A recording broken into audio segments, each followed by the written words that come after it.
నాటకం. జీవితం అంతా ఒక నాటకమా.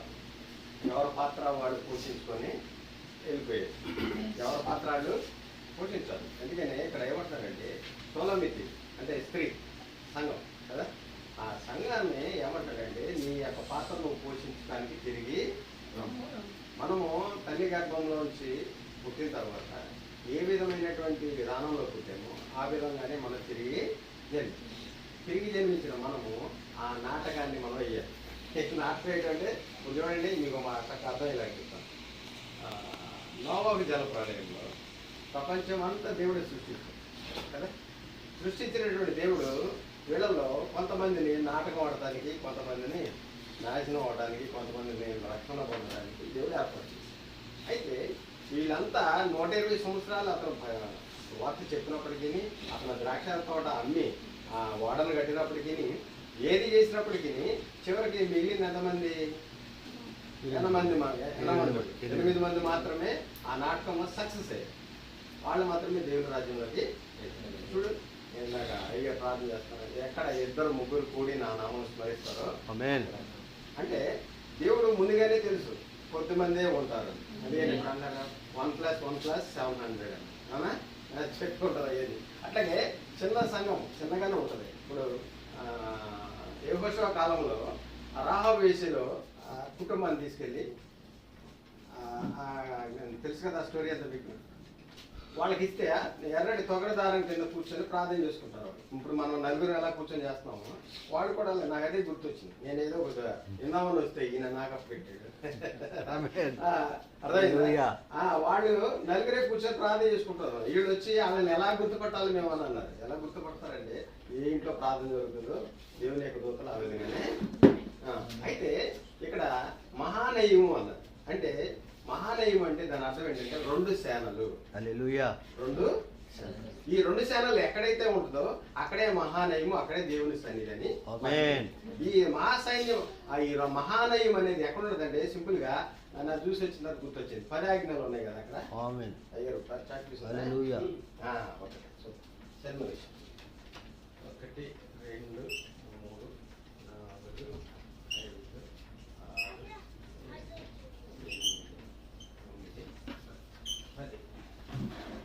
3 దేవునికి సంబంధించిన ఆజ్ఞలు.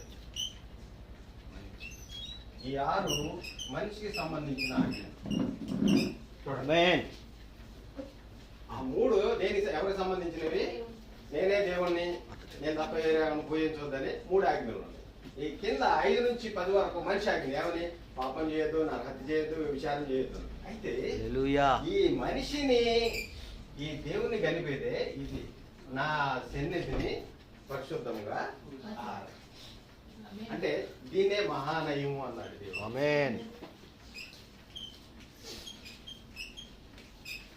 అదేనమ్మా, నేను సింపుల్గా చెప్తాను, వినండి చక్కగా. దేవుడు రావాలన్నా, మనిషి వెళ్ళాలన్నా ఒక స్థలం ఉంది. ఆ స్థలమే ఈ స్థలం ఉంది. అర్థమైందా? అయితే మహానయం అంటే 2 సేనలు. 2 సేనలు అంటే ఎవరంటే దేవుని మనిషికి సంబంధించిన వాళ్ళు, దేవునికి సంబంధించి. ఈ దేవునికి సంబంధించిన సైన్యం ఎవరు? మిఖాయేలు, గాబ్రియేలు, ఆ మహాదూతలు, శరాబులు, కెరూబులు అన్ని దేవునికి సంబంధించి. మరి మనిషికి సంబంధించిన దూతలు ఎవరు? అది కావాలి మనకి. అందుకనే బ్రహ్మం గారు ఒక మాట చెప్తారు, ఎక్కడ నిజమైన ఆత్మారాధన జరుగుతుందో, ఎక్కడ నిజంగా దేవుని ఆరాధిస్తారో మనలో నీకంట దేవుని యొక్క ఆత్మ వచ్చినప్పుడు మనం కూడా ఒక సైన్యంగా తయారయ్యి ఆ మనము ప్లస్ దేవుని యొక్క దూతలు 2 కలిసి ఆ ఎక్కడైతే దేవుని సన్నిధి గురించి ఆత్మారాధన చేస్తామో అదే మహానయం అనే ఇంట్లో మనం ఒక డ్రామా పోషిస్తాం. ఏ డ్రామా పోషిస్తున్నాము? దేవుని సన్నిధికి వెళ్ళటానికి. అర్థమైందా? ఇప్పుడు మన టైంలో గొప్ప గొప్ప ప్రసంగం చేయాలని ఆ వాక్యం మీద అది అది ఇది అని వెళ్తున్నారు తప్ప అసలైన విషయాలు మర్చిపోతాం. అసలైన విషయాలు మర్చిపోతాం అంటే నేను ఒక మాట చెప్తాను. దక్షిణ కొరియా అంతే కదా, పాల్ యాంగ్చో గారు మాట విన్నారు ఎక్కడన్నా? ఒక్క సంఘం, ఒక్క సర్వీస్కి 7 లక్షల మంది ప్రార్థనకు వస్తారు. ఆయన దగ్గర 3 సర్వీసులు జరుగుతాయి, ఎర్లీ మార్నింగ్, మధ్యాహ్నం, సాయంత్రం. ఒక్కొక్క సర్వీస్కి 7 లక్షల మంది అంటే 3 ఏళ్ళ 21 లక్షల మంది సువార్త చెప్తాడు రోజుకి, వారానికి. అయితే ఆయన ఫస్ట్గా స్టార్ట్ చేసినప్పుడు 3తో స్టార్ట్ చేశాడు. అతను, తన భార్య, తన అత్త ఎర్లీ మార్నింగ్ 3 గంటలకి ప్రార్థన స్టార్ట్ చేయడం మొదలుపెట్టి ప్రార్థన చేస్తున్నారు. అయితే అక్కడ ప్రార్థనకి ఒక 9 మంది సంతానం కలిగినటువంటి ఒక స్త్రీ వచ్చింది. 9 మంది సంతానం. అయితే భర్త తాగిపోదు, పనిచేయడు. ఈ 9 మంది పిల్లలు చదువు లేకుండా ఇంట్లో ఆ ఇంటికి వెళ్ళి పాచి పని చేస్తూ ఉంటుంటే ఆ తెచ్చిన డబ్బులు కూడా తిని తాగేసి కొట్టేవాడంట. అయితే ఈ స్త్రీ ఏం చేసిందండి, 9 మంది కలిగిన ఈ స్త్రీ ఒక ఇంటికి పాచి పనికి వెళ్తుంది కదా. ఈ ఇంటి ఓనరమ్మ గారు చెప్పిందంట, నువ్వు చాలా కష్టాల్లో ఉన్నావు, మా పాస్టర్ గారి దగ్గర ప్రార్థన వస్తే ప్రార్థన చేస్తారు, నీ కష్టాలు పోతాయి అని చెప్పంగానే ఒక రోజు ఉంది. ఎందుకు రోజు వస్తాడు, సాయంత్రం రాగానే పట్టుకుంటాడు, కొడతాడు, డబ్బులన్నీ పట్టుకుపోతాడు, పిల్లలు భోజనం పట్ల పిల్లలంతా భోజనం లేక బాధపడిపోతున్నారు అని చేసి ఆయన అనుకుంటుంటే ఇన్ని ఇసుకుపోయి ఒక్కసారి వెళ్దాం అనేసి ఈమె కూడా ఏం చేసింది, చర్చికి వెళ్ళగానే ఎర్లీ మార్నింగ్ పాస్టర్ గారు ప్రార్థన చేసి ఈమె తీసుకెళ్ళి ఆమెకు పరిచయం చేసి, పాస్టర్ గారు పరిచయం చేసి, అయ్యా ఇట్లా ఉంది, కష్టాలు ఉన్నారు అనగానే ప్రార్థన చేసి, అమ్మ దేవుడు నీకు మంచి కార్యం చేస్తాడు వెళ్ళదని చెప్పి సంఘంలో అనౌన్స్మెంట్ చేశాడు. ఏమని, మన సహోదరి ఈ రోజు కొత్తగా వచ్చింది, వీళ్ళ ఫ్యామిలీ ఇంతమంది, కాబట్టి ఎవరైనా సహాయం చేసేవాళ్ళు ఉన్నారా అని అనౌన్స్మెంట్ చేయగానే ఒక పెద్ద ఆయన లేదంటే ఒక పెద్ద ఆయన వచ్చేసి, నేను 100 కేజీలు రైస్ ఇస్తాను అయ్యా అని చెప్పాను. ఎన్ని 100 కేజీలు బియ్యం ఇస్తానని చెప్పంగానే కొంచెం ఆనందం వేసింది. ఓహో, చర్చికి వస్తే దేవుడు హెల్ప్ చేస్తాడని మేము కూడా మనసులో ఈయన తీసుకొచ్చి 100 కేజీలు ఏం బియ్యంగానే ఇంటికాడ పెట్టుకుంది. ఈ రోజు తీసుకుంది కదా, రేపు రోజున ఎక్కడికి వెళ్ళాలి, చర్చికి వెళ్ళాలి. ప్రతిరోజు ఉంటుంది ఆ ఇంటికాడ, అక్కడ ప్రతిరోజు ఆరాధనకి వెళ్ళాలి. అయితే ఆరాధనకి వెళ్ళేటప్పుడు ఇప్పుడు మనం ఏం చేయాలి, దశభాగం తీయాలి దశభాగం తీయాలి కదా. 10 కేజీలు తీసింది, ఒక మూట కట్టుకుంది, నెత్తన పెట్టుకోగానే మనసులో అనిపిస్తుందంట, ఆ 10 కేజీలు ఉంటే మీ 9 మంది పిల్లలు 10 రోజులు తింటారు, అవసరం పాస్టర్ గారికి ఇట్లా ఉండాలి అనిపిస్తుంది. దాని ఒక స్టోరీ చెప్తాను. నా మనసులో ఎప్పుడు 2 కుక్కలు పనిచేస్తాయి అన్నమాట. తెల్ల కుక్క ఒకటి, నల్ల కుక్క ఒకటి. తెల్ల కుక్క ఎప్పుడు మంచి చేయమన్నది, నల్ల కుక్క ఎప్పుడు. ఈమెలో నల్ల కుక్క ప్రవేశించి ఏమంటుంది, 10 కేజీలు ఆయనకి ఏమన్నా అదే అవసరం, ఆయనకి చాలా ఉన్నాయి అంటుంది. అనగానే ఈ 10 కేజీలు తీసుకెళ్ళి ఏం చేస్తుంది, 100 కేజీలు పోసేస్తుంది, మళ్ళీ ఏడుస్తుంది, మళ్ళీ 10 కేజీలు ఇస్తుంది, మళ్ళీ వేస్తుంది. అట్లా 1 గంట డిస్కషన్ జరిగిన తర్వాత ఏమైనా కానీ అని ఈ 10 కేజీలు తీసుకొచ్చి పాస్టర్ గారి పాదాల దగ్గర పెట్టి వెయిట్ చేసింది. జయించిందా లేదా అంటే ఆ మహానయం దగ్గరికి ఎప్పుడైతే వచ్చిందో ఆ మనసంతా తేలికైపోయింది. ఇంకనే ఆ పాస్టర్ గారు అన్నారు, అమ్మా నీ 10 కేజీలు నాకేం కాదు, కానీ నేను తీసుకుంటేనే నీకు. అయితే అక్కడ పాస్టర్ గారు ఏమన్నారంటే, ఈ 90 కేజీలు అయ్యే లోపల దేవుడు నీకు మంచి కార్యం చేస్తాడమ్మని ప్రార్థన చేసుకుంటాం. అదేనమ్మా.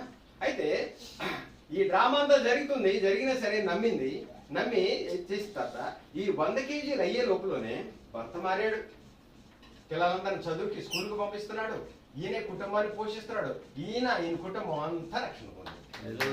అంటే మహానీయం అంటే దాని అర్థం ఏంటంటే, దేవుని సైన్యము మనము కలిసి ఎప్పుడైతే ప్రార్థన చేస్తామో, ఎప్పుడైతే దేవునితో పాటు ఉంటామో, మనకు కష్టం రాని నష్టం రాని ఏమన్నా. ఇప్పుడు అమెరికా వాళ్ళు లాస్ ఏంజల్ ప్రవచనం చెప్పారు కదా, వాళ్ళు 3వ తారీఖున పెద్ద విందు చేసుకుని దేవుడే గొప్పోడా మనిషి గొప్పోడా ఎవరు గొప్పడా అనుకుంటే దేవుడికి 0 వచ్చింది, దేవుడు గొప్పడుగా వచ్చింది. దేవుడికి ఎంత కోపం వస్తుంది, ఇంత సృష్టి చేసి ఇంత జ్ఞానం చేస్తే ఏమైపోయింది, అసలు ఎవరికి అందుపడతలు ఎలా కాలిపోతుందో తెలియట్లా. అదంతరం కాలిపోయి వాళ్ళ ఆస్తులు, వాళ్ళ బంగారాలు అన్ని ఏమైపోయినాయి, బూడిదైపోయినాయి. ఇప్పుడు రోడ్లు పడ్డాయి కదా. దేవుడికి ఇవ్వాల్సిన జ్ఞానము దేవుడికే ఇవ్వాలి, మనం తీసుకోవాల్సింది మనమే తీసుకోవాలి. అయితే ఈ యొక్క మహానయం అనేది ఎప్పుడైతే దేవుని సన్నిధికి మనం వస్తామో, దేవుని సన్నిధిలో మనం ప్రార్థన చేస్తామో, దేవుడు మన ప్రార్థన. మహానయం అసలు ఎక్కడ పుట్టిందంటే, ఆదికాండంలో యాకోబు ఇంటి నుంచి పారిపోతున్నాడు. అన్నను మోసం చేశాడు, తండ్రిని మోసం చేశాడు, పారిపోతూ పొద్దుకు వెళ్ళినప్పుడు నిద్ర వస్తుంటే ఒక చోట పడుకున్నాడు. ఒక రాయి తీసుకొని పడుకుంటే అక్కడ ఒక కళ కంటున్నాడు ఆయన. కలగని ఏమిటంట, ఒక నిచ్చిన ఆకాశం నుండి వచ్చి దూతలంట ఎక్కుతూ దిగుతూ ఉన్నాడు. దిగుతూ ఉన్నప్పుడు చూసి, ఇది నిజమైన పవిత్రమైన స్థలమే, దేవుని ఆరాధన అని దేవుడి దగ్గర ఒక నిబంధన చేసుకున్నాడు. ఏమని తెలుసా, అయ్యా ఇది నీ స్థలం అని నేను అనుకున్నాను, కాబట్టి నేను పారిపోతూ వెళుతున్నాను, వచ్చి నేను ఆహారము వస్త్రము ఆరోగ్యంగా ఉంటే నేను వచ్చినప్పుడు నీ ఇక్కడ బలిపీఠం కట్టేస్తాను. హల్లెలూయా. అదే మహానయం అనే స్థలం. ఆమేన్. అయితే అక్కడ ఇద్దరు సైన్యములు ఎవరంటే దేవుని యొక్క దూతలు ఇద్దరు ఏకమయ్యారు కాబట్టి దేవుడు అక్కడ ప్రత్యక్షమయ్యి అక్కడ ఇతనికి మాట్లాడినప్పుడు దూతలు దిగటం ఎక్కడం చూసినాడు కాబట్టి అక్కడ ఏమనండి, నన్ను దీవిస్తే, దేవుని యొక్క దీవెన అంటే ఏంటంటే డబ్బు కాదమ్మా, బంగారం కాదు, ఆస్తులు కాదు, కానీ ఆహారము వస్త్రము ఆరోగ్యం. ఆమేన్. ఆ మూడు ఉన్నవాడే నిజమైనటువంటి. ఆమేన్. అది లేనప్పుడు దేవుని యొక్క కృప మనకి లేనట్టు. హల్లెలూయా. ఆ మూడే ఎప్పుడైతే నాకు ఇస్తావో నేను వస్తాను అన్నాడు. తిరిగి వచ్చాడు, అక్కడికి వచ్చి బలిపీఠం కట్టాడు, అక్కడ మహానయం అని పేరు పెట్టాడు. ఆ మహానయంలోంచి దావీదు పరిపాలించాడు. ఆ మహానయమే అనేది ఒక ఆశ్రయపురం ఉంది. ఆ మహానయం అనేది ఈ భూమి మీద చాలా చోట్ల ఉంటుంది. అందుకోసమే ఈ మహానయం అనే స్థలంలో మనం డ్రామా ఆడుతాం అంటే యెహోషువ కాలేబు లాగా మన పాత్ర మనం పోషిస్తేనే అక్కడికి వెళ్తాం. ఇప్పుడు దానియేలు ఉన్నాడు, షడ్రక్ మెషక్ అబేద్నెగోలు ఉన్నారు. వీళ్ళంతా దేవుని భక్తులంతా వాళ్ళ యొక్క డ్రామాను పోషించారు. హల్లెలూయా. మనం కూడా పోషిస్తేనే అక్కడికి వెళ్తాం. ఆమేన్.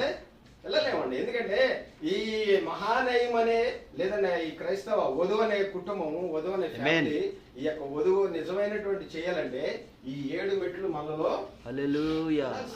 ఈ 3 ఉంటేనే, అంటే ఈ 10 ఉంటేనే ఈ నిచ్చెన ఎక్కుతాం, లేకపోతే మనము ఎక్కలేం. ఎందుకంటే ఈ ఆఖరి గడిలో ఉన్నాము, ఎక్కడ ఏ సమయంలో ఉన్నామో తెలియదు, ఎక్కడ ఉన్నామో.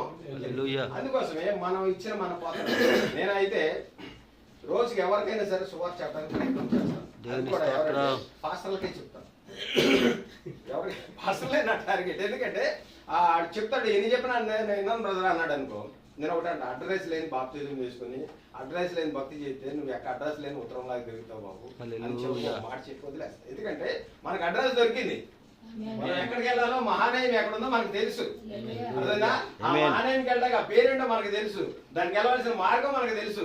అన్ని మనకున్నప్పుడు మనం ఏం చేయాలంటే ప్రార్థన చేయాలి, ఉపవాసం ఉండాలి. మనోళ్ళు ప్రార్థన చేయరు అంటే వాళ్ళంటే అసలు మోకరించరు, అసలు మోకరించడమే రాదు వాళ్ళకి. ప్రార్థన చేయరు, ఉపవాసం ఉండరు. ప్రణామ్ గారు ఒక గంట ప్రసంగానికి 3 గంటలు ప్రార్థన చేసేవాడు. ఆమేన్. మనం రోజుకి కనీసం 1 గంట కూడా చేయలేకపోతాం. హల్లెలూయా. అర్థమైందా? ఏం రాదు ఇబ్బందా? కాబట్టి మనం ఏం చేయాలంటే ప్రార్థన చేయాలి, ఉపవాసం ఉండాలి, ఆ యొక్క మహానయంలోకి వెళ్ళడానికి ఆ దేవుని రాజ్యం వెళ్ళే ప్రయత్నము చేస్తూ ఉండాలి. అందుకోసమే మనం ఎప్పుడు కూడా ఇక్కడ మీకు ఇంకో మాట చెప్పాను, గొర్రెలే కనాలి. హల్లెలూయా. గారు కనడం. ఆమేన్. ఏం చేస్తాడు? పోషిస్తాడు, పెంచుతాడు. అందుకనే మీరేం చేయాలంటే ఆ మహానయంలోకి జనాలను పిలవాలి. ఆమేన్. అర్థమైందమ్మా? మనం ఎప్పుడు కూడా ఎదుటి వాళ్ళకి వెళ్ళి మనం చూసి, మనం 2 ఉన్నాం, ఇంకొక 2 తీసుకొద్దాం, ఈచ్ వన్ క్యాచ్, అలా తీసుకొచ్చినప్పుడే ఆ మహానయంలోకి దేవుడు ఆ పాత్రను మనము పోషిస్తున్నాడు. లేకపోతే సమరీ స్త్రీ ఉంది, ఆమె వ్యభిచార స్త్రీ అని బైబిల్ ఎక్కడ లేదు, కానీ ఆ స్త్రీ వచ్చింది, బావి దగ్గర ఉంది, ఆ డ్రామా అంతా మనకు తెలుసు. ఆయన వచ్చి నీళ్ళు అడిగాడు, నేను ఇచ్చే నీళ్ళు తాగితే నువ్వు దప్పుకొని మనం కానీ నీ భక్తిని తీసుకో. ఎప్పుడైతే ఏమో స్టోరీ అంతా చెప్పాడు, ఎక్కడ పోయింది? ఊర్లోకి వెళ్ళి ఆ మహానయం దగ్గరికి వెళ్ళి అందరూ ఊరు మొత్తాన్ని తీసుకొచ్చిందా లేదు? ఒక్కలే, 10 మంది నుండి చేయక్కర్లేదు, ఉండి చేయక్కర్లేదు. మీరు కూడా వెళ్ళి వాళ్ళని తీసుకొచ్చాడు మొత్తాన్ని. షడ్రక్ మెషక్ అబేద్నెగో వీళ్ళందరూ కూడా ఎంతో మందిని తీసుకొచ్చారు. అందుకోసమే ఈ డ్రామా కలిగినటువంటి ఈ జీవితము మనము సరిగా పోషిస్తే మనం ఎక్కడికి వెళ్తాం. అందుకనే అయ్యారు 5 నిమిషాలు లేదు, మీరే చెప్తారు. ఇద్దరు తిరగలు విసురుతారు, ఇద్దరు పొలంలోకి వెళ్తారు, ఇద్దరు పడుకొని ఉంటారు. మనది ప్రపంచం మొత్తం 3 సమయాలు నడుతాయి. ఒకటి ఇండియా, సౌత్ ఆఫ్రికా, అమెరికా కదా. ఇండియా వాళ్ళు పొద్దున్న పొలానికి వెళ్తారు కదా, ఇద్దరు పొలానికి వెళ్తూ ఉంటుంటే ఒకళ్ళు ఎత్తపడతారంట, ఒకడు ఇక్కడ పడతారు కదా. ఇద్దరు తిరగలు విసురుతూ ఉంటారు. ఇది మధ్యాహ్న సమయం. సౌత్ ఆఫ్రికా వాళ్ళు ఇద్దరు విసురుతూ ఉంటే ఒకళ్ళు ఎత్తపడతారంట, ఒకళ్ళు ఏడవ పడతారంట. ఇది అమెరికా వచ్చి ఇద్దరు పండుకొని ఉంటారు మంచం మీద, ఒకళ్ళు ఎత్తపడతారు. ప్రపంచం అంతా ఒకసారి తిరుగుతారు అందరూ. కొంతమంది ఏమో ఎత్తబడి అయిపోయిందని, కొంతమంది గలిబీలు అయిపోయింది. ఎందుకు గలిబీలు అవుతుంటారు అంటే ఆ మహానయం వెళ్ళాలంటే కొన్ని విడిచిపెట్టబడాలి. ఏమంటారు దాన్ని? జల్లెడి వేయబడాలి, జల్లెడి వేయబడాలి. ఆ యొక్క వేరున గొడ్డలి నరకం అన్నట్టుగా నరికితేనే ఆ విధమైనటువంటి విధానము. ఆమేన్. దేవుడి మాటలు ఆమేన్. Thank you.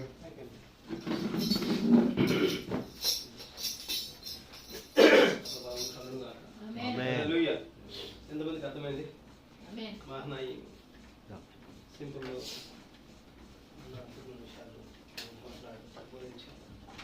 పౌలున్నాడు కోరిన పదంలో 4 మాటలైనా సార్ ఆమేన్. అవి హల్లెలూయా. బోర స్పష్టం కానీ ధ్వని ఇస్తే ఎంత మాట్లాడిన ఏం ప్రయోజనం? బోర వదిలినప్పుడు స్పష్టమైన ధ్వని ఇవ్వాలి. కొన్ని మాటలైనా 4 మాటలైనా అది స్పష్టత ఉండాలి. ఆ స్పష్టతనే అన్న మన ముందు తెలియజేసింది. హల్లెలూయా. ప్రభాకర్ అన్న సింపుల్గా ఉంటారు. చాలా వర్తమానంలో చాలా సీనియర్, చాలా మంది పార్టీలతో పరిచయాలు ఉన్నాయి. మనకు పరిచయం అయ్యారు. దేవుడిని బట్టి మంచి విషయాలు విన్నాము. మహనీయము అద్భుతమైన విషయాలు. దాన్ని మళ్ళీ నేను చేయదలుచుకోలేదు. నిజంగా 2 స్థలములు కూడుకునే స్థలం అది మహనీయం. పోయిన వారం మనం చెప్పుకున్నాం. 3వ కీర్తన చెప్పుకున్నాం. దావీదు ఎక్కడి నుండి ఎక్కడికి ప్రయాణం చేశాడు. ఎద్రోలు వారిని దాటి మహనీయం ప్రాంతంలోకి వెళ్ళిపోయాడు. కొన్నిసార్లు చెప్పుకున్నాను. అక్కడ పోరాటం జరిగింది అన్న విషయం చెప్పాడు. బాబు చెప్పాడు. వాస్తవం 2 కుక్కలు, ఒకటి ఎర్ర కుక్క, ఒకటి నల్ల కుక్క, ఒకటి తెల్ల కుక్క, 2 మనం పనిచేస్తా ఉన్నాయి. మంచిది. దేవుడి వర్తమానము చెప్పండి. వాక్యము అన్నను దీవించగా తీసుకున్న అంశం వరకు ఇలా నేను ఆశిస్తాను. మార్క్స్ సువార్త 1వ అధ్యాయం మహనీయం ఈ మాటకి మనసు మూసుకోండి. 2 పోరాటంతో కూడుకున్న విషయం అది. ఒకటేమో జీవితం అనే పోరాటం. లైఫ్ ఈజ్ ఏ గేమ్ అన్నారు. జీవితం అనేది ఆట. ఈ లోకంలో ఏ ఆట అయినా నీకు ఇష్టం ఉంటే ఆడుతూ వస్తుంది అనుకుంటావు. కానీ ఈ జీవితం అని ఏ ఆట నీకు ఇష్టం ఉన్న ఆడాలి, ఇష్టం లేకపోయినా ఆడాలి. నా జీవితం నేను అలసిపోయానండి, నేను ఆడలేదు, కుదరదు. ప్రతి ఒక్కరు ఆడే ఆట ఇది. ఇండివిజువల్ బ్యాటిల్ ఇది వ్యక్తిగత పోరాటం. ఈ పోరాటంలో క్రీస్తు జీవితాన్ని క్రీస్తు కలుగుతుంటే గొప్ప భాగ్యం. మంచిది. మార్క్స్ సువార్త 1వ అధ్యాయం చదువుకుందాం. మార్క్స్ సువార్త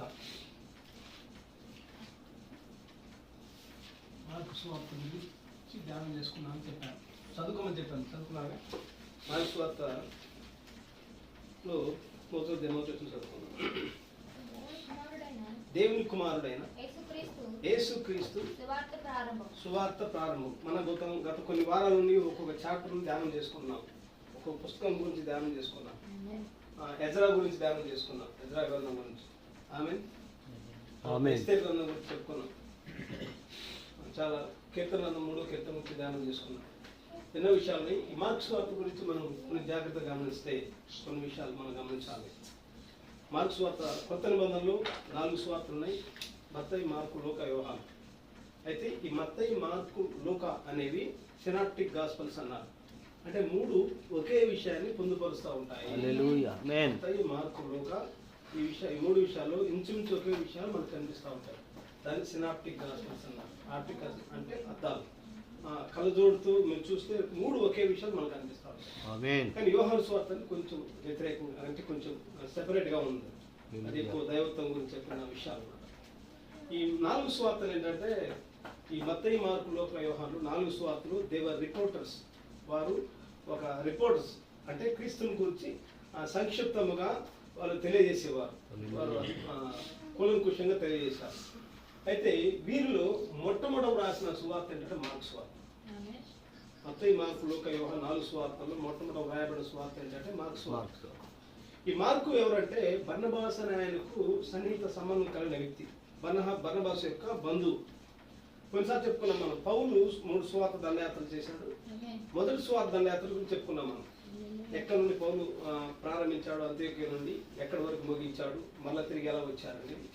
ఆ మొదటి సువార్త దండయాత్రలో పౌలు, బర్నబాసులు వారు ప్రయాణం చేశారు. వారితో పాటు మార్కును కూడా అడ్డు పెట్టుకుని వచ్చారు. ఈ మార్కు పూర్తి పేరు ఏంటంటే జాన్ మార్క్.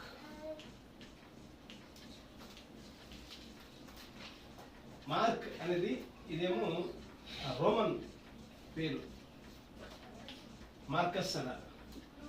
జాన్ అనేది అంటే యూదులు కాబట్టి జాన్, యోహాన్ పేరు పెట్టారు. కాబట్టి పూర్తి పేరు ఏంటంటే జాన్ మార్క్ అని పేరు. బైబిల్లో మీకు జాన్ మార్క్ అనే పదం కనిపిస్తే అది మార్క్ గురించి అని అర్థం. అది గుర్తుపెట్టుకోండి. యేసు ప్రభు ఆయన చనిపోక మునుపు పస్కాను ఒక విడిదిగా సిద్ధపరచమని చెప్పాడు శిష్యులకు. వాళ్ళకి ఏం చెప్పాడంటే, మీరు ప్రాంతంకి వెళ్ళండి, అక్కడ నేటి కుండ తీసుకున్న ఒక వ్యక్తి కనబడతాడు, అతని దగ్గరికి వెళ్ళండి, పస్కా ఎక్కడ సిద్ధపరుస్తాడో అతను చెప్తాడు. వారు అక్కడికి వెళ్ళగానే ఒక అతను బుధాన్ని నీటి కుండ పెట్టుకొని వస్తుంటే అతను అడిగారు. అతను కరెక్ట్గా ఒక మేడగది దగ్గర తీసుకెళ్ళారు, పెద్ద ఇల్లు మేడగది. ఆ మేడగదిలో పస్కాను సిద్ధపరిచారు. అదేమిటంటే ఈ మార్కు యొక్క తల్లి ఇల్లు, అది గృహం. బైబిల్లో మార్కు తండ్రి గురించి మనకైతే స్పష్టంగా లేదు, కానీ మార్కు తల్లి ఆ యూదులు అపోస్తలులు మేడగదిలో కూడుకున్న గృహం ఎవరు కాదు, కానీ మార్కు తల్లి మేరీ, మరియ ఆ పేరు. తర్వాత పేతురు చర్చలో ఉన్నప్పుడు,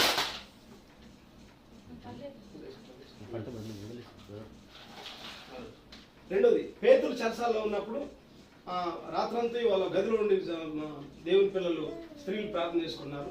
దేవుని దూత వచ్చి పేతురు చర్చల నుంచి విడిపించింది. కరెక్ట్గా సరాసరి పేతురు ఒక ఇంటికి వచ్చి డోర్ కొట్టాడు. అప్పుడు వాళ్ళందరూ ప్రార్థనలో ఉన్నారు. రోజేలో చిన్నది వచ్చేసి ఆ తలుపు తీసింది. తలుపు తీస్తే పేతురు గుర్తుపెట్టింది.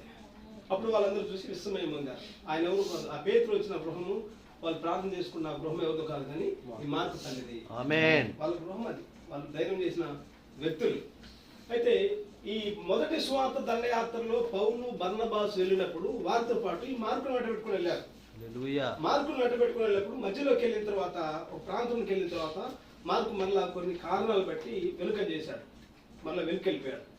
ఆ తర్వాత బర్నబాసు పౌలు వాళ్ళు సువార్త దండయాత్ర చేశారు. రెండవ సువార్త దండయాత్రకి వెళ్ళేటప్పుడు పౌలు అన్నాడు, బర్నబాస్ మనం మళ్ళా సువార్తకు వెళ్దామంటాడు. అప్పుడు బర్నబాస్ అన్నాడు, మనం మళ్ళీ మార్కును కూడా పెట్టుకుని వెళ్దామన్నాడు. పౌలు అన్నాడు, వద్దు, పోయినసారి మార్కు మనకు హ్యాండ్ ఇచ్చారు, మధ్యలో మార్కుని ఇప్పుడు వద్దన్నారు. ఈ మార్కు విషయం బర్నబా పౌలుకు మధ్యలో చిన్న వివాదం చెలరేగినప్పుడు అప్పుడు వాళ్ళిద్దరు వేరైపోయారు. బర్నబా ఒక ప్రాంతంకి వెళ్ళిపోయాడు, పౌలు ఇంకో ప్రాంతం సువార్త వెళ్ళిపోయాడు.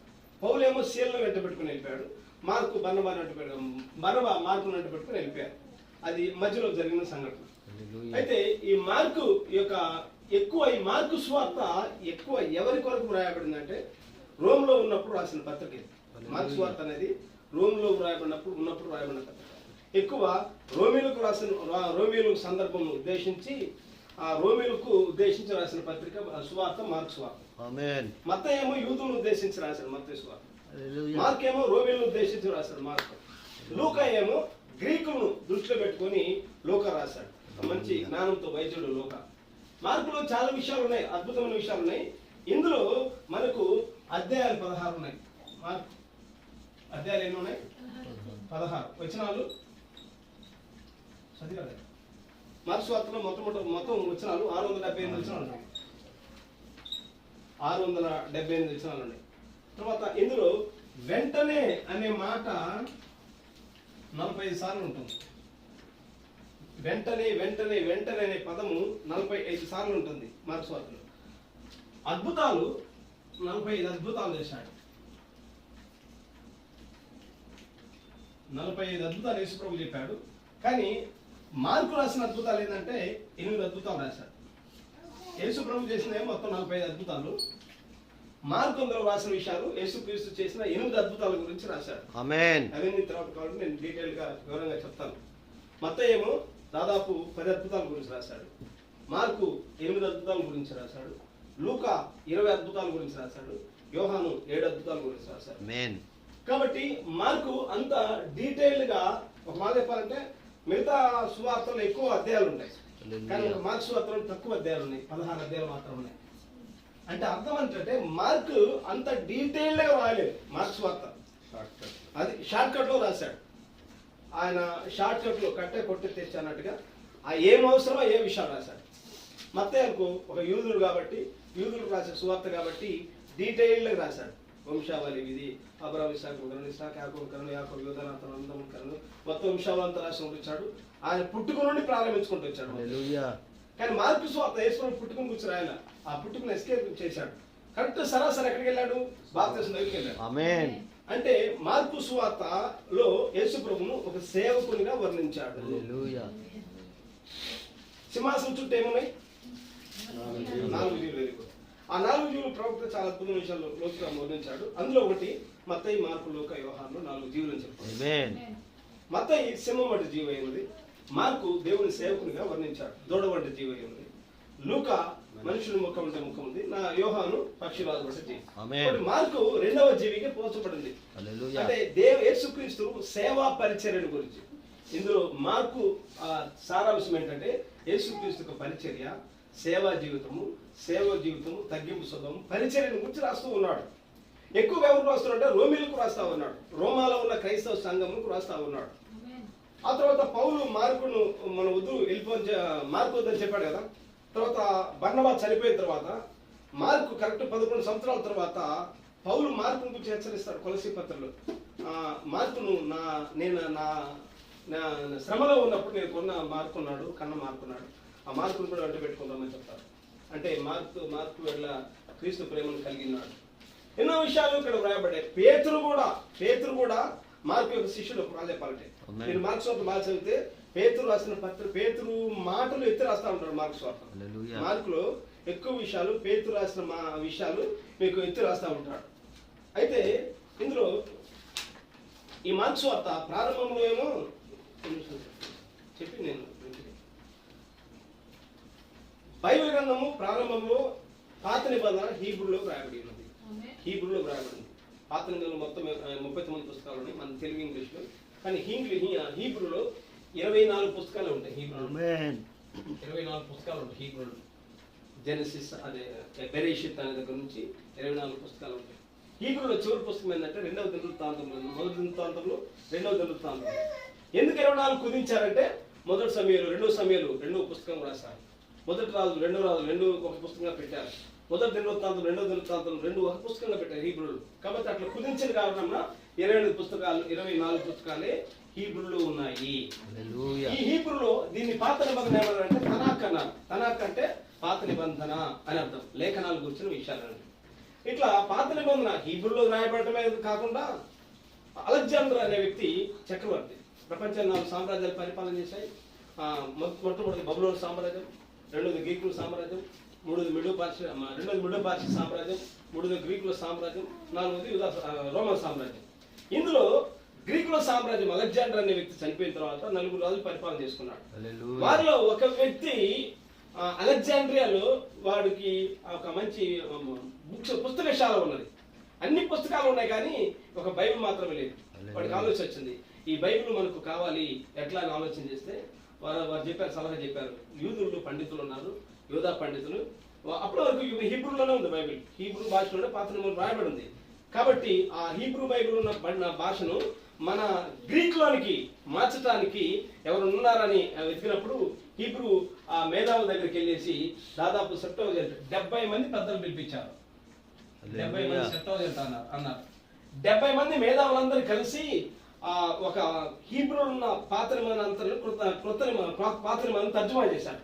దేనిలో తర్జుమా చేశారంటే గ్రీక్ లో తర్జుమా చేశారు. గ్రీక్ భాషలో, ఈ గ్రీక్ భాషలో తర్జుమా చేయబడిన ఆ యొక్క భాగం ఏమన్నంటే సెప్టాజెంట్ అన్నారు.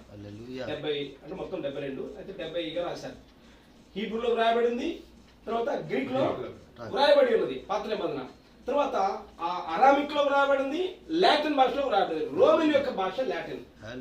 రోమిన్ యొక్క భాష లాటిన్ కాబట్టి ఆ రోమిలకు రాసిన పత్రికే మార్క్స్ వార్త. హల్లెలూయా. చాలా అద్భుతమైన విషయాలు మార్క్స్ వార్తలు ఉన్నాయి. ఇందులో లాటిన్ భాషలో కొన్ని పదాలు రాశాడు మార్క్. లాటిన్ భాషలో కొన్ని పదాలు రాశాడు. ఉదాహరణ చదవండి, మార్క్స్ వార్త 5వ అధ్యాయం 9వ వచనం. మార్క్స్ వార్త 5వ అధ్యాయం 9వ వచనం. 5:9. ఎందుకనగా ఆయన అపవిత్రాత్మ ఈ మనిషిని విడిచిపోమని వారితో చెప్పాను. మరియు ఆయన నీ పేరేమని వారిని అడగగా వాడు నా పేరు సేన. ఇది లాటిన్ పదం, లెజియన్ అంటే సేన అనేది లాటిన్ పదం. అలాగే మార్క్స్ 15:39 వచ్చిన 15:39. ఎందుకంటే మీరు ఎప్పటి నుంచో వాక్యంలో దాదాపు 30 సంవత్సరాలు ఉంటున్నారు కాబట్టి ఏసు రక్షించిన స్వస్థపరుస్తున్నారు మీకు అవసరం లేదు కాబట్టి ఒక విధానంలో మీరు నడుస్తున్నారు కాబట్టి ఈ విషయాన్ని ఆయనకు ఎదురుగా నిలిచి ఉన్న శతాధిపతి అనేది సెంచురియన్. ఇది కూడా లాటిన్ భాష, లాటిన్ పదాలు. అంటే మార్కు కొన్ని పదాలు లాటిన్ పదాలు ఉపయోగించాడు, కొన్ని పదాలు కూడా ఆయన అరమిక్ పదాలు ఉపయోగించాడు. అరమైక్ అనే పదాలు కూడా ఉపయోగించాడు. ఉదాహరణ చెప్తాను. మార్క్స్ వార్త 5:41. 5:41. 5:41. ఆ చిన్నదాని చెయ్యి పట్టి తలితాకుమి తలితాకుమి అనే పదం అరామిక్ పదం. అరామిక్ అనే భాషలో రాసిన పదం అది. నెక్స్ట్ రెండవది మార్క్స్ వార్త 7:34. 7:34.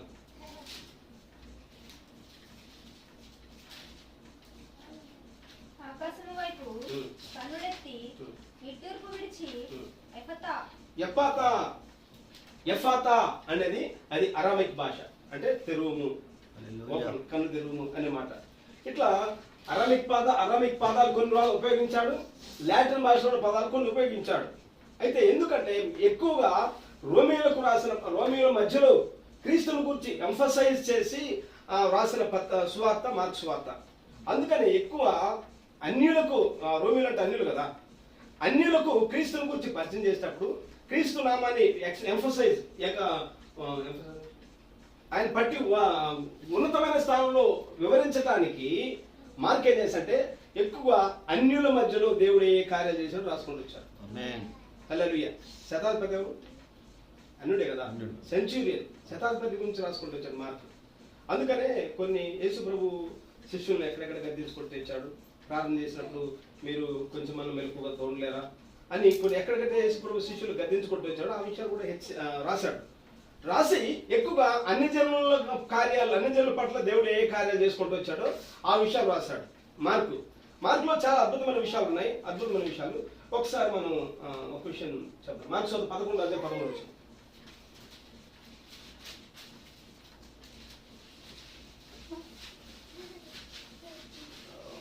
ఒకటి రెండు విషయాలు చెప్పి నేను ముగిస్తాను. మార్క్స్ 11:13-14 ఆకులు గల ఒక అంజూరపు చెట్టును దూరం నుండి చూచి దాని మీద ఏమైనాను దొరుకునేమో అని వచ్చెను. దాని యొద్దకు వచ్చి చూడగా ఆకులు తప్ప మరేమీ కనబడలేదు. ఏలియనగా అది అంజూరపు పండ్లు కాలం కాదు. చాలు. ఇక్కడ చాలా మందిని పట్టి పీడిస్తున్న ప్రశ్న ఇది. ఆమేన్. హల్లెలూయా. ఒక అంజూరపు చెట్టు దగ్గరికి వెళ్ళాడు యేసు ప్రభు. ఆ అంజూరపు చెట్టు దగ్గరికి వెళ్ళినప్పుడు అది ఆకులు మాత్రం కనపడ్డాయి కానీ ఒక ఫలం కూడా దొరకలేదు. హల్లెలూయా. కింద అందరితో రాస్తే ఏం బాధ ఉండేది కాదు. కింద ఏం రాశారంటే ఏలేడు కదా అంజూర పండ్ల కాలము కాదు. అందరికి అర్థం కాని విషయం ఏంటంటే అది అంజూర పండ్ల కాలం కానప్పుడు దాన్ని చెప్పించడం ఎందుకు, అసలు దాని దగ్గరికి వెళ్ళడం ఎందుకు అని చెప్పుకుంటూ వచ్చారు. ఇది మార్పు అద్భుతంగా ఈ విషయం రాశాడు. వాస్తవానికి అంజూరపు కాలము ఆయన చెట్టు దగ్గరికి వెళ్ళినప్పుడు అంజూరు ఫలాలు దొరుకుతాయని వెళ్ళలేదు. అక్కడ బైబిల్ చదవండి, ఏమైనాను అంజూరు పళ్ళు దొరుకునేమని వెళ్ళాడా? ఏమైనా దొరుకునేమా అనే లేరు. అంజూరపు చెట్టుకు ప్రారంభంలో బ్రిబా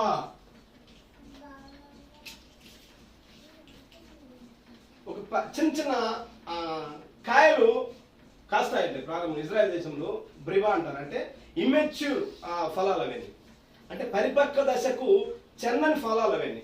దాన్ని ఏమన్నారంటే అకాలపు కాయలు అన్నారు. హల్లెలూయా. ఇక ప్రకటన ఉంటుంది కదా 6వ అధ్యాయంలో, ప్రకటన 6వ అధ్యాయంలో ఇమ్మెచ్యూర్.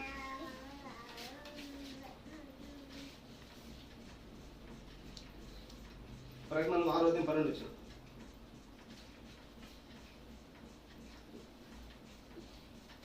ఆయన 6వ ముద్రను విప్పినప్పుడు నేను చూడగా పెద్ద భూకంపము కలిగెను. హల్లెలూయా. సూర్యుడు కంబళి వలె నలుపాయెను, చంద్రబింబమంతయు రక్తవర్ణమాయెను.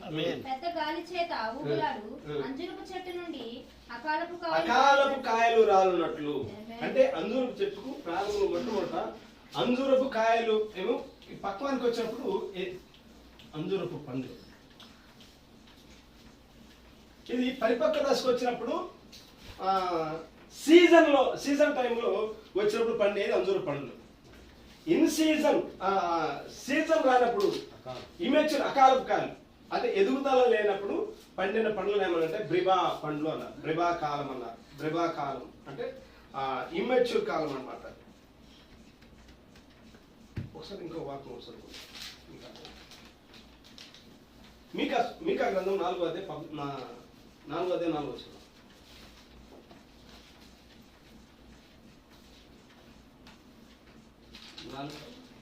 మీకా 4:4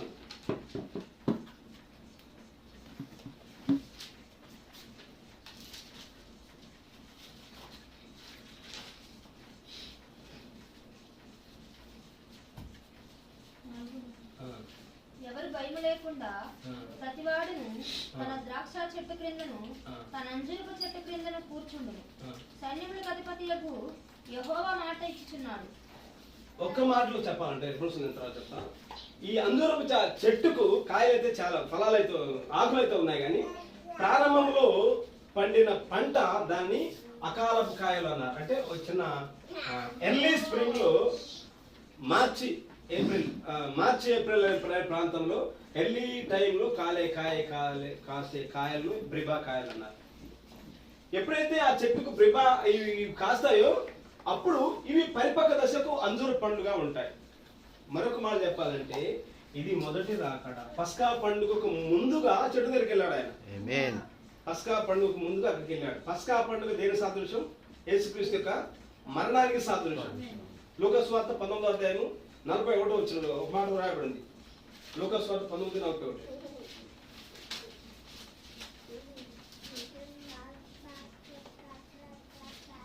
ఆయన పట్టణమునకు సమీపించినప్పుడు దానిని చూచి దాని విషయమై ఏడ్చి, నీవును ఈ నీ దినమందైనను సమాధాన సంబంధమైన సంగతులను తెలుసుకుని ఎడల నీకెంతో మేలు. కానీ ఇప్పుడవి నీ కన్నులకు మరుగు చేయబడినవి. నిన్ను దర్శించిన కాలము నీవు ఎరుగుకుంటివి గనుక నీ శత్రువులు నీ చుట్టూ గట్టు కట్టి ముట్టడి వేసి అన్ని ప్రక్కలను నిన్ను అరికట్టి నీలో ఉన్న నీ పిల్లలతో కూడా నిన్ను నేల కలిపి నీలో రాతి మీద రాయి నిలిచి ఉండకుండా ఆయన పట్టణం సమీపించాడు. దాని విషయమై ఏడ్చాడు. యెరూషలేమా, ఈ నీ దినమందైన సమాధాన సంబంధమైన సంగతులు తెలుసుకున్న ఎడల నీకెంతో మేలు. కానీ ఇప్పుడు నీ కన్నులకు మరుగు చేయబడినవి. ఇప్పుడు నువ్వు గ్రహించలేవు. నీ యొద్దకు వచ్చిన వ్యక్తిని నువ్వు త్రోసేశావు. అంటే యేసుక్రీస్తు పస్కా దినములకు ముందుగా ఈ యొక్క ఇశ్రాయేలు దర్శించాడు. అంజూరపు చెట్టు యూదులై ఉన్నారు. యూదులు ఈ అంజూరపు చెట్టులో రెండు భాగాలు, ఒకటి బిబా, రెండోది అంజూరపు పండ్ల కాలం. ఇదేమో ఎర్లీ సీజన్. యేసుక్రీస్తు మొదటి రాకడలో ఆయన వారి యొద్దకు వచ్చినప్పుడు యోహాను సువార్త 1:11 ఆయన తన స్వకీయుల యొద్దకు వచ్చను, వారు ఆయనను అంగీకరించలేదు. అసలు ఆ చెట్టుకు ముందు బ్రిబా పండ్లు లేవు. అంటే మొదటి రాకడనే యూదులు త్రోసేశారు. ప్రవక్తలు ప్రవచించిన ప్రవచన సారం యేసుక్రీస్తు అయి ఉన్నాడు. పాత నిబంధనలో ఎంతో మంది ప్రవక్తలు ప్రవచించారు. ఆదాము మొదలుకొని యేసుక్రీస్తు భూమి మీద రావడానికి ఎంతో మంది ప్రవక్తలు ప్రవచించారు. ఓ ప్రవక్త మరో ప్రవక్త అన్నట్టు కలుసుకోలేదు. అయితే ఓ ప్రవక్త యేసుడు ఎక్కడ పుడతాడు ప్రవచించాడు. ఓ ప్రవక్త ఆయన ఏం తింటాడు ప్రవచించాడు. ఓ ప్రవక్త ఆయన ఏ విధంగా గాదు మీద ఉంటాడు ప్రవచించాడు. ఓ ప్రవక్త ఆయన ఏ విధంగా సమాధి చేయబడతాడు, ప్రవక్త ఏ విధంగా తిరిగి లేస్తాడు ప్రవచించారు. ఈ ప్రవక్తలందరూ ప్రవచన స్థానంలో ప్రభువైన యేసుక్రీస్తు. ఇది మొదటి రాకడ. ఈ మొదటి రాకడ ఆయన వారి మధ్యలోకి వచ్చినప్పుడు, తన స్వకీయులకు వచ్చినప్పుడు వారు ఏం చేశారంటే ఆయన అంగీకరించలేదు. వారేమన్నారు, వారి రక్తం మీద మా మీదను మా పిల్లల మీదను గుండులు కాకని శపించుకున్నారు. అంటే అర్థమైందంటే ఆ చెట్టుని శపించాడు ఆయన. అసలు ఈవెన్ ఈ బ్రిబా కాయలు కూడా ఆ చెట్టుకు లేవు. అంటే మొదటి రాకడలో ఆయనను అంగీకరించేవారు లేరు. ఆయన యూదుల మధ్యకు వచ్చినప్పుడు వేళ్ల మీద లెక్క పెట్టేవారు గుర్తించగలిగారు. సమర స్త్రీ, విద్య లేని పామర్లు, సుంకర్లు, వేశ్యలు, జాలర్లు, జక్కై లాంటి వారు, వ్యభిచారం మీద పట్టుకున్న స్త్రీ లాంటి వారు, పాపాత్మ స్త్రీ లాంటి వారు, సుమియోన్ లాంటి వారు, విద్య లేని పామర్లు, వేళ్ల మీద లెక్క పెట్టే వాళ్ళు అంగీకరించగలిగారు. లక్షల మంది ప్రజలు ఉన్నారు. ప్రవక్తల 700 లక్షల మంది ప్రజలు వేల మీద లెక్క పెట్టేవారు మొదటి రాకను గుర్తించగలిగారు. అంటే ఆ చెట్లు ఈవెన్ బ్రిబా కాయలు కూడా లేవు. అంటే చెట్టుకు అందరూ చెట్టు పరిపక్వ దశకు వచ్చే ముందు ఒక ఇమ్మెచ్యూర్ ఫలం ఉంటుంది, దానికి ఎదుగుదల లేని ఫలం ఉంటుంది. ఆ బ్రిబా కాయలు కూడా లేవు. అంటే మొదటి రాకడను కూడా గుర్తించేవారు తక్కువ. అందరూ చెట్టుని శపించాడు ఆయన. వారు మరలా నీ ఫలంలో ఎవరు తిరుగుతుందరు కాకని చెప్పించాడు. అక్కడ రాయబడి మీరు గమనించాల్సిన మాట ఏంటంటే ఆయన ఆ చెట్టు మీద ఏమైనా ఫలములు దొరుకునేమని వెళ్ళాడు, కానీ అంజూర పండ్లు దొరుకునేది వెళ్ళలేదు. అంజూర పండు ఎప్పుడంటే పరిపక్వ దశకు ఎదిగిన తర్వాత అంజూర పండు అవుతుంది. బ్రిబా కాయలు ఇమ్మెచ్యూర్ కాయలు, పరిపక్వ దశకు ఎదగలేనప్పుడు ఎదిగిన కాయలు. ఇది ఈయన మొదటి రాకడ. తర్వాత కరెక్ట్ గా మార్చి ఏప్రిల్ సీజన్ లో ఈ బ్రిబా కాయలు ఉంటాయి. తర్వాత 2 నెలలు దాటిన తర్వాత జూన్ జూలై ఆ టైంలో అంజూరపు చెట్లు పరిపక్వ దశకు వస్తాయి, ఆమేన్. ఫలాలు పరిపక్వ దశకు వస్తాయి. దీన్ని యేసు ప్రభు ఏమన్నాడంటే మత్తయి సువార్త 24:32 24:32.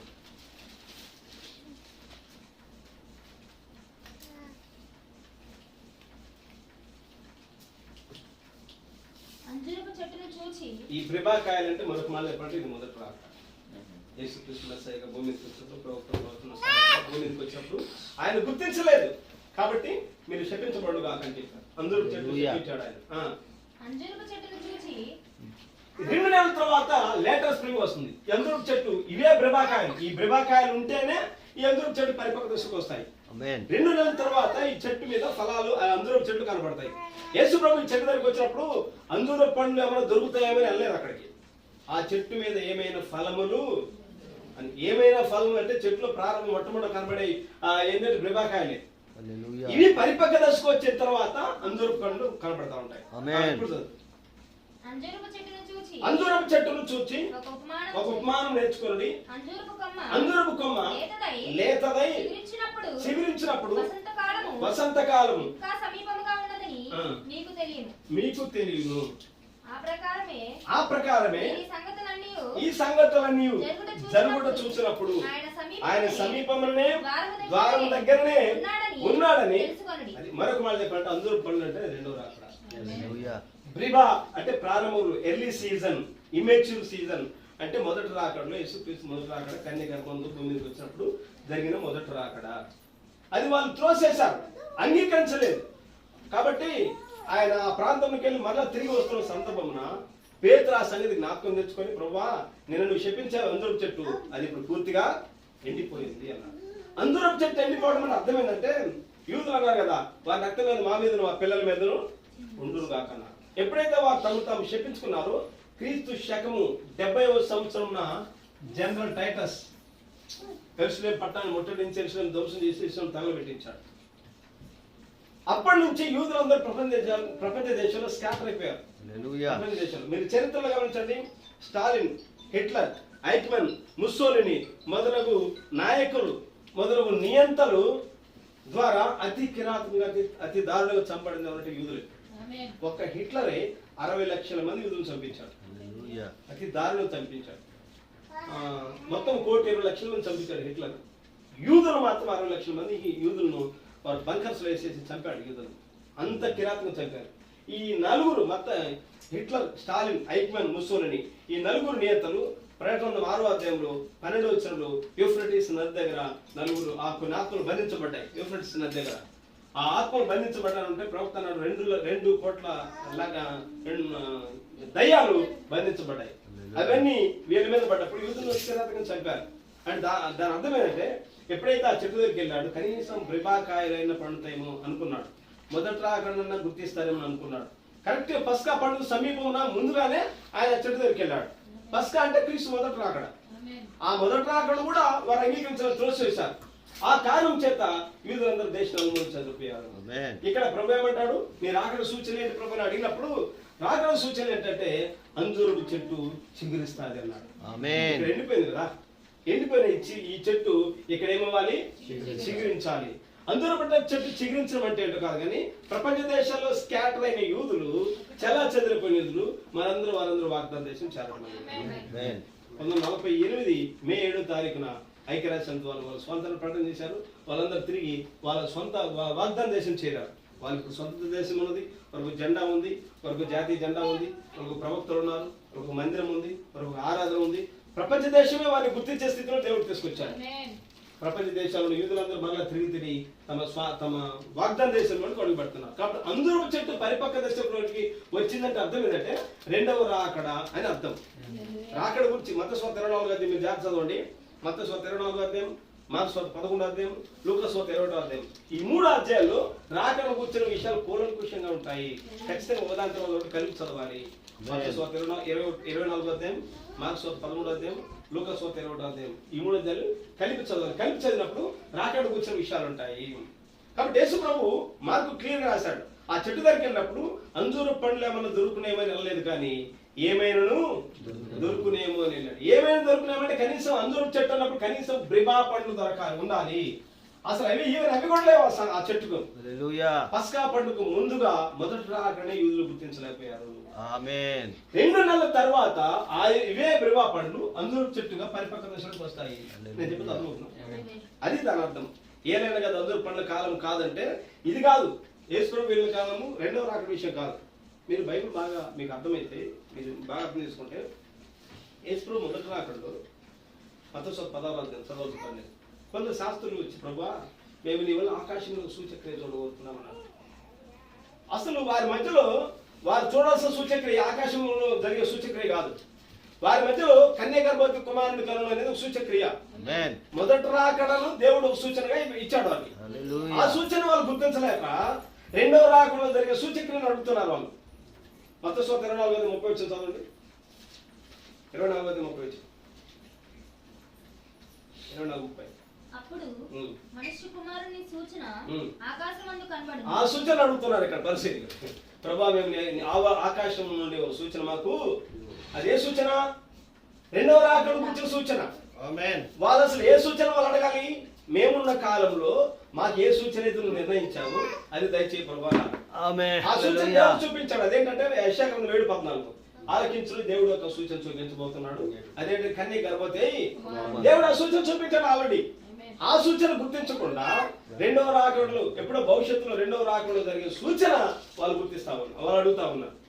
ఏ కాలంలో ఎవరికి ఏది అవసరమో ఆ సూచన దేవుడు అనుగ్రహించాడు. హల్లెలూయా. ఇప్పుడు మొదటి రాకడ గతించిపోయి 2000 సంవత్సరాల చరిత్ర గతించింది. మీరు గమనించండి, ప్రవక్త అన్నాడు ప్రతి 2000 సంవత్సరాలకు ఒకసారి ఏదో కార్యం భూమి మీద తాకుతున్నది అన్నాడు. ఆదాము నుండి నోవాహు వరకు 2000 సంవత్సరాల చరిత్ర. భూమిని తాకింది. నోవాహు యేసుక్రీస్తు భూమికి రావడం 2000 సంవత్సరాల చరిత్ర. యేసుప్రభు రక్తం చిందించాడు భూమి మీద. యేసుప్రభు అనుకుని ఇప్పుడు 2000 సంవత్సరాల చరిత్ర దాటాం. ఇప్పుడు ఏదో కార్యం భూమిని తాకాలి. 2000 సంవత్సరాల చరిత్ర అయిపోయింది. ఇప్పుడు 2000 సంవత్సరాల చరిత్రలో ఇప్పుడు క్రైస్తవ సంఘానికి మిగిలింది ఏంటంటే ప్రకటన 10వ అధ్యాయం. 10వ అధ్యాయం కదా. బలిష్ఠుని వెలుగు పరలోకము దిగి వచ్చుట చూచితిని.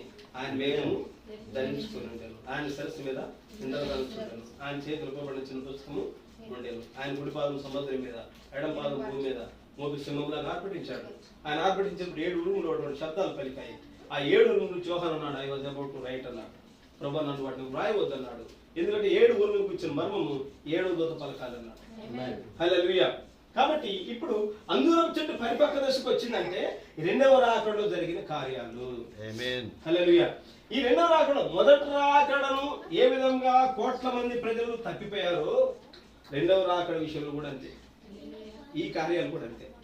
మొదటి రాకడ గురించిన విషయాలు అర్థం కావాలంటే బాప్తిస్మిక్ యోహాను పరిచర్య వారికి అర్థం కావాలి. ఎందుకంటే ఆయన మార్గం సమానం చేయగలిగితే.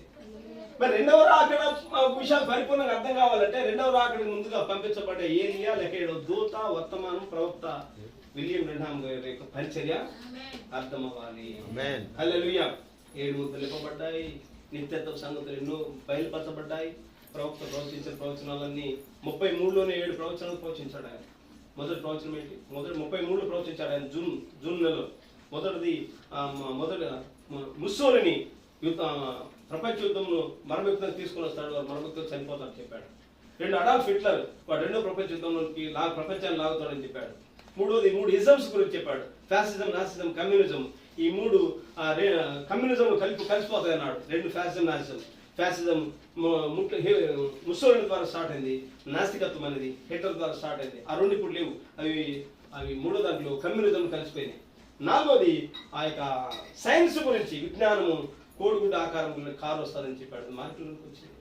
5వది స్త్రీ యొక్క నైతికంగా ఏ విధంగా పతనమవుతుందో, అంజూరపు లాంటి ఉల్లిపొర లాంటి బట్టలు ఏ విధంగా ధరించుకుంటుందని చెప్పాడు. అది రోడ్డు మీద మనం చూస్తా ఉన్నాం.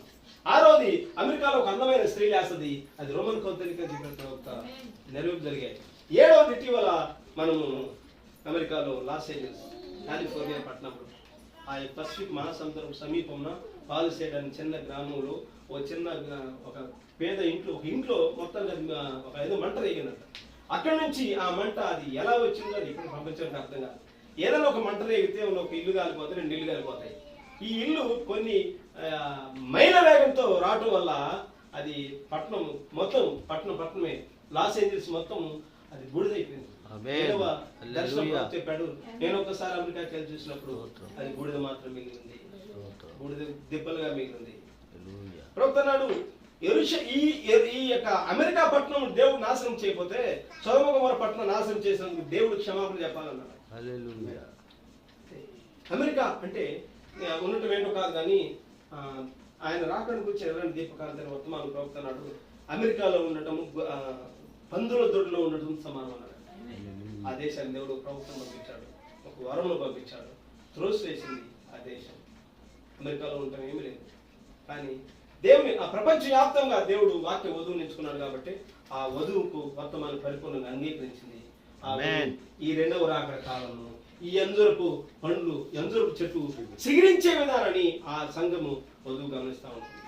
హల్లెలూయా. మార్పు మరమిక్తంగా రాసుకుంటూ వచ్చాడు అంజూరు పండ్లు. ప్రపంచానికి అది మరమిక్తగా ఉంది చాలా మందికి అది, కానీ వాస్తవానికి ఏలానికి అంజూరు పండ్ల కాలం కాదు. అసలు అంజూరు పండ్ల కాలం కాబట్టి ఎట్లా ఎత్తుకాడండి అంటారు. కారణం ఏంటంటే అంజూరు చెట్టుకు బ్రెబా అనే పండ్లు ప్రారంభము ఇమ్మెచ్యూర్ ఫలాలు ఉన్నాయి, అవి కూడా లేవు ఆ చెట్టుకు ఆయన వెళ్ళినప్పుడు. అంటే ఈవెన్ మొదటి రాకడం కూడా వారు అంగీకరించలేదు. ఎప్పుడు అంజూరు పండ్లు ఫలిస్తా ఉంటాయంటే 2 నెలల తర్వాత పరిపక్వ దశకు వచ్చినప్పుడు అంజూరు పండ్లు. ఇది మొదటి రాకడా, ఇది రెండవ రాకడా. మార్క్స్ వార్త అద్భుతంగా 11వ రాశారు. చాలా విషయాలు ఉన్నాయి. మార్క్స్ వార్త చివరి వచ్చిన చెప్పి ముగిస్తాను. 16వ అధ్యాయం 9వ వచనం.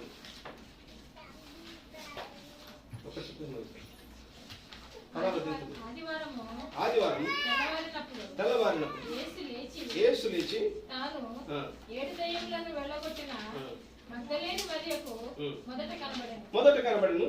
ఆయనతో ఉండిన వారు దుఃఖపడి ఏడ్చుచుండగా ఆమె వెళ్ళి ఆ సంగతి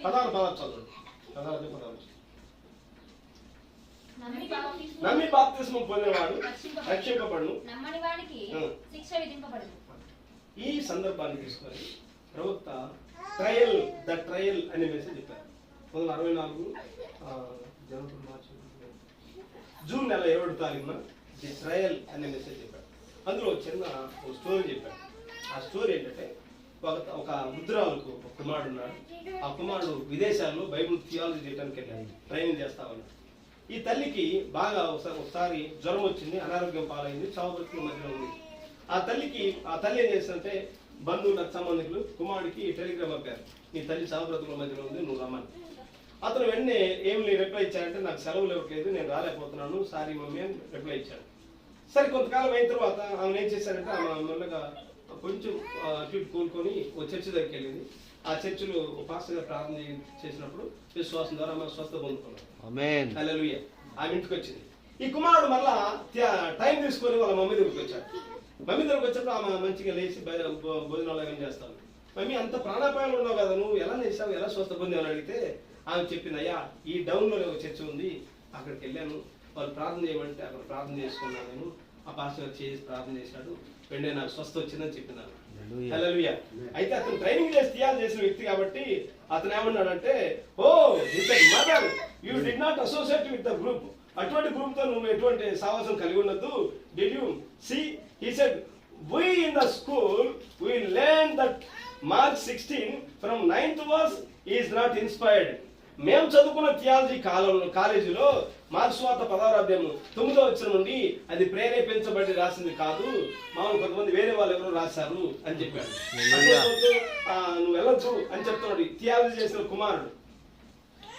ఆమె అంటుంది, she said I was just thinking, ఆమె అంటుంది వెంటనే ఆమె నవ్వింది, గ్లోరీ టు గాడ్ అన్నదాము, ప్రభువుకు స్తోత్రం అన్నది. ఎందుకు మమ్మీ ఏమైంది అంటే కొడుకు అప్పుడు అంటుందమ్మా, she said I was just thinking something, నేను ఏదో ఆలోచిస్తా ఉన్నాను, అదేంటంటే I have been reading the Bible all the way through and the other promises in other places too. Similarly to that and said I was just thinking if God could heal me with the uninspired scriptures, what would he do with the really inspired? That's right అన్నా. ఒకవేళ నువ్వు చెప్పినట్టయితే ప్రేరేపించబడింది కాకపోతే ప్రేరేపించబడినటువంటి ఆ లేఖనం ద్వారానే దేవుడు నన్ను స్వస్థపరిస్తే ఇక ప్రేరేపించబడిన ద్వారా దేవుడు ఎంత గొప్ప కార్యం చేస్తాడు. హల్లెలూయా. బైబిల్ ఇది ప్రేరేపించబడింది, ఇది ప్రేరేపించబడలేదు అనేది ఏం లేదు. 66 పుస్తకాలు మొత్తము పరిశుద్ధాత్మ ద్వారా రాయబడ్డాయి. ఆమేన్. హల్లెలూయా. అద్భుతమైన విషయాలు మార్పు రాశాడు. 16 సువార్తల్లో 16 అధ్యాయాలు చాలా విషయాలు రాశాడు. అంటే బ్రీఫ్ గా సంక్షిప్తముగా ఒక సమ్మరైజ్ చేసి ఏ విషయము రోమీలకు అవసరమో ఆ విషయాలే కట్టే కొట్టి తెట్టే అన్నట్టుగా మార్పు రాశాడు. మార్పు సువార్తలో 16 అధ్యాయాలు ఉన్నాయి. ఈ అధ్యాయంలో చాలా అద్భుతమైన విషయాలు ఉన్నాయి. మీరు తర్వాత ఇంటికి వెళ్ళిన తర్వాత చదవండి. ప్రభు చిత్తమైతే ముందు దినాల్లో కూడా నేను ఒక చాప్టర్ వైజ్ గా వాటిని మనం మాట్లాడుతున్నాం. మొదటి అధ్యాయంలో ఏమి చెప్పుకుంటూ వచ్చాడు, రెండవ అధ్యాయంలో ఏమి చెప్పుకుంటూ వచ్చాడు, మెల్లగా మనం ముందు వెళ్దాం. ప్రభు మాటలు దీవించుగాక. ఆమేన్. వసించు అమరుండవే శ్రీమంతుడవే సర్వాధిపతివే నీ సర్వము నాకిచ్చితివి. ఆరాధనా ఆరాధనా ఆరాధనా ఆరాధనా ప్రియ యేసు ప్రభునకే నా యేసు ప్రభునకే